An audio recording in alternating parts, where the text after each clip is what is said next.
Never even applied for a passport, guys. Come on. Does your CV match this job description? If no, then you need to tailor your CV to fit that job description. When you start to mention things like that, they will know, oh wow, this person, try and do these 5 things, you are going to get to the UK much quicker.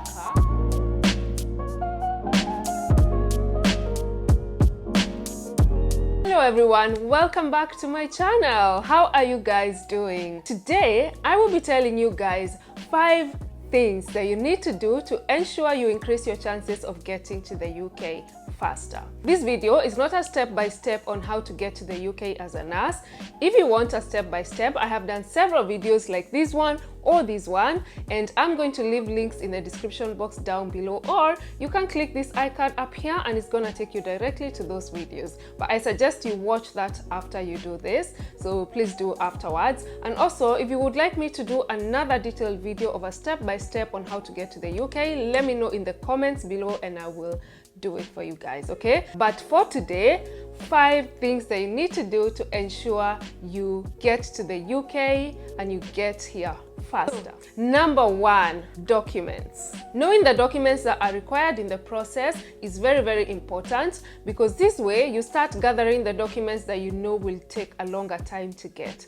For example, I've had people tell me that they started doing the English exam, they've started reading for the CBT, and some have even done the CBT, but they've never even applied for a passport, guys. Come on. I have said this before. Passport is the first document that you should get if you start to think that you want to work abroad, okay? Because in some countries like mine, you may take a few months before you get your passport, okay? Other documents to start thinking about are like police clearance. Currently in Kenya, I think there's a problem with people getting their police clearance. So if you know that you're going to need a police clearance, it's better for you to start preparing, gather your documents that you need to apply for the police clearance, and then you apply for it in advance, such that when you get to the point that they're asking you for the police clearance, you already have applied for it and gotten the document. If you know that you haven't gotten your transcripts, start following up with your university to know how to get that document, all right? For some people, they have different names, and I'm not talking about the marriage one. Your birth certificate has one name, your university documents have a different name from your high school documents. Please make sure that your names match. If they don't, start working on the papers to ensure that you show the NMC or the UK government that you're actually the same person in those documents, okay? So knowing the documents is very, very important, and the sooner you gather your documents, the quicker the process is going to be for you. Number 2, English requirements. Guys, I get it. It is so annoying coming from a country where you started studying English when you're in kindergarten, and then you're trying to get to the UK and someone is telling you to sit for an English exam like you've never spoken English in your life. I know it is annoying. I used to be in your shoes like about 4 years ago. I was complaining and complaining. I do my IELTS, I fail. I start complaining again. I do my IELTS, I fail again. I continue complaining. But we choose to come to the UK, so we have to follow the rules that these guys set for us. And if you don't come from those countries that are exempted to do the English exam, most of us have no choice but to do the IELTS exam. If you're interested in knowing the other ways that you can use to prove your English proficiency, I did a video about that a while ago, and I will leave the link as well in the description box down below, just in case you're interested in knowing if you're eligible for those other methods of proving your English proficiency. But like I said, most of us end up doing IELTS or now OET. If you're conflicted and you don't know which exam to choose, you're thinking of IELTS or OET and you don't know which one is right for you, I recently did a video about how to decide which exam is right for you. This video right here, and I'm going to leave a link again in the description box below, or this iCard here will take you directly to that video. So if you fail, don't give up. A lot of us failed a couple of times, and like I always say, the English exam is not about how good you are in English or how many years you've been speaking in English. I think it's all about understanding the structure of the exam and what is expected of you. And once you know that, I'm sure you're going to pass that exam. So don't be discouraged. Do it as many times as you can. I did it 4 times. I've talked about it in this video here. It is embarrassing, or I thought it was embarrassing at the time, and I didn't want to tell people. But then it got to a point that I realized it's not about how bad or how good my English is. It's because I didn't understand the structure of the exam. And like I've said, once you do that, then you're going to pass your exam. So number 3, I'm going to talk about job applications. I will talk about several things in this part. Number 1, make sure your CV is good, guys. Oh my God, I used to have a CV that was about, I think, 7 or 8 pages. I don't even know what stuff I had put in there, but most of the things I had put in that CV was so irrelevant to my nursing career. So go work on your CV. Make sure you put the most important things in your CV, things that are going to sell you to the employer, to show this employer that this is the right person for this job. Once they look at your CV, they're not seeing irrelevant things there. They're just seeing how good you are and how well you fit in this job. Okay, so work on your CV. If you want me to do a video on how to do your CV properly, let me know in the comments down below. So, and talking about the CV, please guys, don't use one CV to apply for like 50 jobs, because I remember I told someone to apply to as many jobs as they can, and then they went and they would like copy paste the CV to every job application, but that is not the right thing to do. I invited someone on my channel who was talking about job application, and they said one really important thing: go to the job advertisements, look at the job description they are talking about, and then look at your CV. Does your CV match this job description? If no, then you need to tailor your CV to fit that job description. The other thing still on job application, don't just apply for jobs on job application websites. I know now a lot of people are coming from the countries that have been put on the red list or on amber lists. So that means you need to start applying for jobs yourselves through the job application websites. But like I've been saying, don't just apply through the job application websites. Go to the NHS trusts, go to the hospital websites, go to the nursing home websites, apply for jobs directly.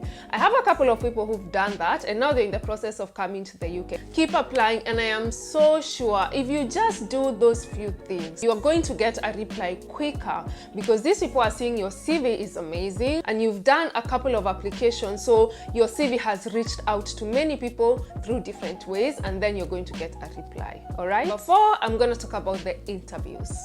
All right guys, so interviews, this is something that you have worked to get. Now all you have to do is talk to these people and convince them that you are the right person for this job. Okay, so obviously you're not in the UK, you're still back home, so your interview is going to be online, most likely via Zoom. Make sure you know the dates that you've talked about and the time that you have agreed with these people that you're going to do the interview. Try and make sure that your internet connection is going to be good. And if you're able to get a backup just in case the first one doesn't work, just have it. If you get on the day and then there are some issues and you're not able to connect, or maybe something has happened to the device, anything could happen, you never know, and it's not always perfect. Just try to get in touch with these people. You can call them, you can message them, you can email them, just something to show them that you are ready, you are prepared, but because of certain circumstances, you're not going to be there on time.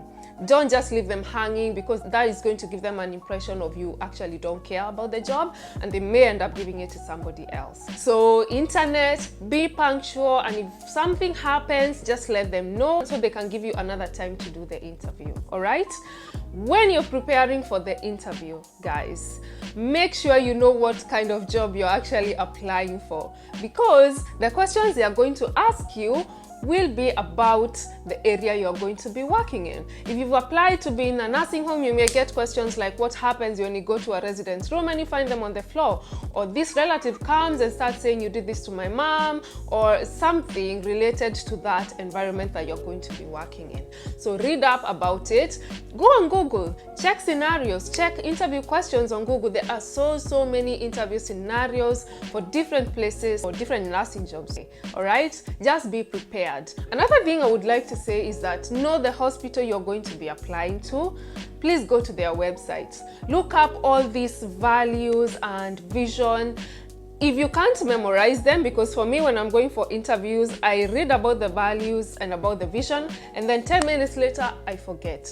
This interview is going to be via Zoom. Just write them, put them on a post-it note just to remind you, because it is likely that they are going to ask you about the vision, about their values, and if you don't know, it will show them that you're actually not interested in their organization. So go check those out. Try to think about your answers and how you're going to relate your answers to those values and visions for that specific hospital or nursing home that you're applying to. One more thing, look at the 6 C's, look at the NMC code of conduct. If they ask you a question, just to increase your chances of getting the job, or just to show them that you're actually prepared or well prepared to come and work in the UK, try to refer to NMC code of conduct or even the 6 C's. When you start to mention things like that, they will know, oh wow, this person is just ready and well prepared for this job. I think you're going to get the job if you do things like that. Number 5 is communicating with other people who are going through the process. When you start the process, when you start thinking about starting the process, it is advisable that you start joining groups so you can talk to people who are going through the same process as you. When I was starting, we didn't actually have Facebook groups, or if they were there, they were very few because I never saw any, but we had WhatsApp groups. And I remember we had a WhatsApp group for IELTS, we had a WhatsApp group for CBT, and you would only get to the CBT group when you did the IELTS exam. You would see people saying, oh, I went and did my exam, but I failed this, so I have to repeat. You would see some people saying as well, oh, I did it and I passed.